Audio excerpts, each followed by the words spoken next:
اس کو ہم ٹھیک نہیں کرتے یہ سب کے ہاتھ سے نکلنے والی ہے. دیکھیں معاشرہ کنٹرول سے باہر بھی نکل جاتا ہے. سری لنکا میں اس سے کم حالات تھے جبکہ لوگ سڑکوں کے اوپر آ گئے. ابھی تک لوگ سڑکوں پہ کیوں نہیں آ رہے؟ کیونکہ انہوں نے الیکشن پہ کی امید لگائی ہوئی ہے کہ ہم جو ہمارے سے ہوا ہے وہ اندر گھروں میں بیٹھ کے تپے ہوئے ہیں کہ جب الیکشن آئے گا تو ہم ان کو سبق سکھائیں گے. تو یہاں تو الیکشن کروانے کا کوئی پلان ہی نہیں ہے. یہاں تو الیکشن کا تب پلان ہے جب عمران خان کو کرش کیا جائے گا اور وہ کرش کیا جا رہا ہے. یعنی یہ جو ہمارے اوپر جس طرح کا جبر ہو رہا ہے اور جس طرح کا یہ ظلم ہو رہا ہے تو یہ تو کبھی ہوا ہی نہیں ہے پاکستان میں کسی پارٹی سے. اور یہ اس کے پیچھے یہ سوچ ہے کہ جب یہ کرش ہو جائے گی پارٹی تب ہم الیکشن کروا دیں گے. دیکھیے کیونکہ میں بڑا ہوں, میں نے ایسٹ پاکستان مجھے یاد ہے. میں بار بار لوگوں کو بتاتا ہوں کہ آخری فلائٹ میری آئی تھی ڈھاکہ سے, میں انڈر 19 کا میچ کھیلنے گیا تھا. اس کے بعد آپریشن شروع ہو گیا تھا مارچ اپریل 71 میں. دیکھیں ہوا کیا تھا اس پاکستان میں, یہ پھر سے یاد رکھیں, تاریخ سے سیکھنا چاہیے.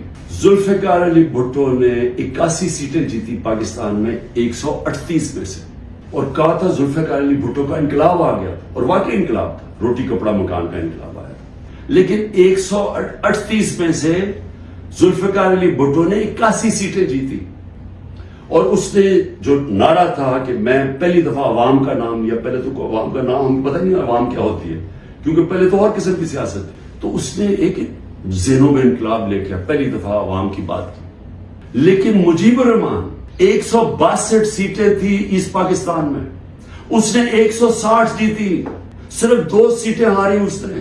تو وہ کیا کہہ رہا تھا؟ وہ انصاف کہہ رہا تھا کہ ہمارے سے انصاف نہیں ہو رہا, ہمارے حقوق نہیں مل رہے, ایسٹ پاکستان کو کالونی کی طرح رکھا جا رہا ہے, ہمیں سیکنڈ کلاس شہریوں کی طرح رکھا جا رہا ہے. اور وہ انصاف مانگ رہا تھا, حقوق مانگ رہا تھا, وہ آزادی نہیں مانگ رہا تھا. جب ہم نے آپریشن شروع کیا تو وہ پھر حقوق سے آزادی کی طرف چلا گیا, وہ بات کرنے کے لیے بھی تیار تھا. اور مجھے ابھی بھی یاد ہے جب ہمارا ملک ٹوٹا تھا, میں انگلینڈ میں تھا, پڑھ رہا تھا, تو جو دھچکا ہم سب کو لگا تھا, یعنی ہم ہل کے رہ گئے تھے. پھر لوگوں نے اپنے دل بلائے, نہیں جی اس پاکستان تو بڑا غریب ملک تھا, ہمارے اوپر بوجھ تھا, وہاں سائیکلون آتا تھا تو ہمیں ان کو پیسے دینے پڑتے تھے, اس طرح کی باتیں کی. آج بنگلہ دیش ہمارے سے آگے نکل گیا ہے. اور میں آج آپ کو یہ بتا دوں کہ یہ جو ایسٹ پاکستان سے سبق سیکھنا ہے وہ یہ کہ جب ایک قوم آزادی کا فیصلہ کر لے اور اپنے حقوق کے لیے, حقوق کا ہوتا کیا ہے, آپ کو انصاف ملتا ہے, انصاف آپ کو حقوق دیتے ہیں, حقوق آپ کو طاقتور سے کمزور کی تحفظ دیتا ہے. جب تحفظ ملتا ہے وہ آزاد ہو جاتا ہے, اس کو لیول پلئنگ فیلڈ مل جاتی ہے, اس ملک میں خوشحالی آ جاتی ہے. کیونکہ وہ پھر زیادہ تر بڑی بزنسز تو نہیں ہیں پاکستان میں, جو میں بتا رہا ہوں اوورسیز پاکستانی کیوں نہیں آتا, وہ زیادہ تر چھوٹی بزنسز ہیں. چھوٹی بزنس پاکستان میں چل نہیں سکتی کیونکہ ان کے پاس اتنی طاقت نہیں ہوتی رشوت دینے کی, ان کے پاس اتنا ٹائم نہیں ہوتا کہ وہ آفیسز کے چکر لگائیں, وہاں ان کو وہ ڈیلے صرف اس لیے کریں جب تک آپ رشوت نہیں دیتے, تو وہ چلے جاتے ہیں واپس. تو چھوٹی بزنس جو اسمال اور میڈیم صنعت ہوتی ہے وہ ایک ریڑھ کی ہڈی ہوتی ہے ملک کی. اصل تو روزگار وہ دیتا ہے. ساری دنیا میں اسمال اور میڈیم انڈسٹری دیتی ہے, یہاں وہ چل رہی نہیں دیتے کیونکہ یہاں ایک سسٹم بڑا کرپٹ ہے, کیونکہ یہاں انصاف نہیں ہے. تو جو میں آج آپ کو کہنے کی کوشش کر رہا ہوں کہ انصاف جب ایک لوگوں کے دلوں میں چلا جاتا ہے کہ ہمیں انصاف چاہیے, ہمیں حقوق چاہیے, ہمیں آزادی چاہیے, پھر آپ ان کے اوپر جو مرضی کریں, ملٹری آپریشن بھی, وہ پھر بیج دل سے نہیں نکلتا. کیونکہ جو اللہ نے ہمارے اندر یہ پیدا کیا ہوا ہے آزادی کا, یہ جو آزادی کا بیج ہے, یہ انصاف اور آزادی ساتھ ساتھ جاتے ہیں, یہ اندر ہے ہمارے. اور اس نے جب لا الہ الا اللہ کہتا ہے, ہم اسے وعدہ کرتے ہیں, وہ ہمیں آزاد کرنا چاہتا ہے اللہ, کیونکہ صرف آزاد لوگ اوپر جا سکتے ہیں. تو جب لوگوں کا دل میں آزادی کا جذبہ آ جاتا ہے, وہ پھر یہ جبری طلاقوں سے, یہ پکڑ دکڑ کر کے, یہ مار پیٹ کے, یہ خوف کر کے, اس سے یہ جاتا نہیں ہے. پھر یہ نفرتیں بڑھ جاتی ہیں, یہ اور زیادہ غصہ بڑھ جاتا ہے, یہ کہیں جانے نہیں لگا.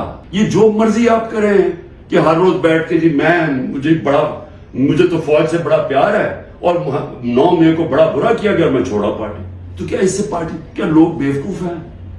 کیا لوگوں کو نہیں سمجھ آ رہی کیا ہو رہا ہے؟ تو میں آخر میں یہ کہنا چاہتا ہوں, دیکھیں یہ پاکستان کی اس وقت جنگ ہے, یہ تحریک انصاف کو ختم کرتے کرتے پاکستان کو تباہ نہ کریں. یہ اگر اس وقت ہم نے سٹیپس نہ لیے, قدم نہ اٹھایا, یہ ادھر چلا جائے گا, کوئی بھی نہیں کچھ کر سکے گا. سارا تنخواہ دار طبقہ تھوڑی دیر میں کھڑا ہو جائے گا. جب ان کے گھر میں چولہے نہیں ڈلیں گے, جب ان کی دیکھتے جائیں گے کہ ان کے پیسے کو خریدار کم ہوتی جا رہی ہے, جب وہاں عورتیں ہیں ان کو پتا ہے کہ جو کچن چلاتی ہیں کہ کیا ہو رہا ہے آج ان کے ساتھ. وہ میں نے آپ کو بتایا سینسٹیو پرائس انڈیکس جو کہ کھانے پینے کی چیزوں کا ہے وہ 42% پہ ہے. تو جب یہ حالات ایسے ہو جائیں پھر ایک معاشرہ پھٹ جاتا ہے. تو میں اس لیے بات چیت کی بات کر رہا ہوں کہ یہ ٹائم ہے, یہ ملک ٹھیک تب ہوگا جب اس سارے ملک کے ادارے اکٹھے بیٹھے اور ملک کی سب سے بڑی ایک ہی جماعت جو فیڈرل پارٹی ہے پاکستان کی, وہ سب اکٹھے بیٹھے اور وہ بیٹھ کے اس مسئلے کا حل نکالیں. یہ ڈنڈے مار کے مسئلے کا حل نہیں ہونے لگا. یہ تو جو بھی کریں گے, میں تو بیٹھا ہوں کہ ہر روز میں انتظار کرتا ہوں کہ کس دن پکڑنے آئیں گے, میں تو تیار ہوں اس کے لیے. اس سے مسئلہ نہیں حل ہونے لگا. اس کی سلوشن اس میں ڈنڈے مارنے میں نہیں ہے اور ظلم کرنے میں. اگر یہ ہوتی تو اس پاکستان نہ علیحدہ ہوتا. اس کا مسئلہ اس ملک میں قانون کی حکمرانی قائم کرنا ہے, ادارے مضبوط کرنا ہے, سارے اداروں کو اپنے آئینی رول کے اندر فنکشن کرنا ہے, لوگوں کو آزاد کرنا ہے, ان کو حقوق دے کے. کبھی اس ملک میں نہیں ہونا چاہیے کہ لوگ گھروں میں بیٹھے اور رات عورتیں نہ پرواہ چادر نہ چادر والی لوگ آئے گھر توڑ کے چلے گئے اور کوئی پوچھنے والا نہیں ہے. اور انہیں پتا کیونکہ وہ طاقت والا کوئی پوچھے گا ہی نہیں. عدالتوں سے سارا خوف چلا گیا. عدالتیں جا کے فیصلہ کرتی ہیں عمران ریاض کو لے کے آؤ, وہ ابھی تک پتہ ہی نہیں ہے وہ کدھر چلا گیا. اور جس طرح کے تشدد کی میں نے کہانیاں سنی ہیں کہ جو باہر نکلتے ہیں, کئی لوگوں کو, سب کو نہیں کیا, کئیوں کو تو برے حالات میں رکھا ہے کہ اتنے چھوٹے سے دربوں کے اندر لوگوں کو بند کیا ہوا, لیکن کئیوں پہ تشدد کیا. تو میں یہ سوال پوچھتا ہوں کہ ہماری جب عدلیہ کی بات, ان کی ورڈکٹ نہیں مانے جائیں گے, عدلیہ کہتی ہے الیکشن کرواؤ آئین کے مطابق, وہ الیکشن ہی گورنمنٹ کرواتی, تو یہ ملک تو تباہ کی طرف چلا گیا نا, بنانا ریپبلک بن گیا. یہ ملک تو وہ جنگل کا قانون آ گیا آج پاکستان میں. تو میں اس کی آخر میں اپیل کرتا ہوں کہ بات چیت کرنی چاہیے فوری طور پہ. جو یہ کیا جا رہا ہے یہ کوئی حل نہیں ہے, اور اس کو یہ نہ سمجھیں کہ عمران خان کی کمزوری ہے, کیونکہ جب میں یہ بات چیت کی بات کرتا ہوں اور سختی آ جاتی ہے, باہر پولیس پہنچ جاتی ہے, وارنٹ نکلاتے ہیں. یہ مجھے اس سے کوئی فرق نہیں پڑتا. مجھے اپنی ملک کی اس وقت فکر پڑی ہوئی ہے, اور آپ سب کو بھی فکر ہونی چاہیے کہ یہ جو میں نے آپ کو بتایا ہے, آج اگر 308 روپے کا اوپن مارکیٹ میں ڈالر مل رہا ہے تو سمجھ جائیں کہ پاکستان ادھر اب پہنچ جائے گا جدھر سارے لوگوں نے ڈالر خریدنا ہے, کسی نے سرمایہ کاری نہیں کرنی. باہر سے اوورسیز پاکستانی ریمیٹنسز انہوں نے لیگل چینل سے نہیں بھیجنا, کیونکہ اتنا فرق پڑ گیا اوپن مارکیٹ اور آفیشل ریٹ کے اندر. تو یہ تو ملک تو جا رہا ہے نیچے.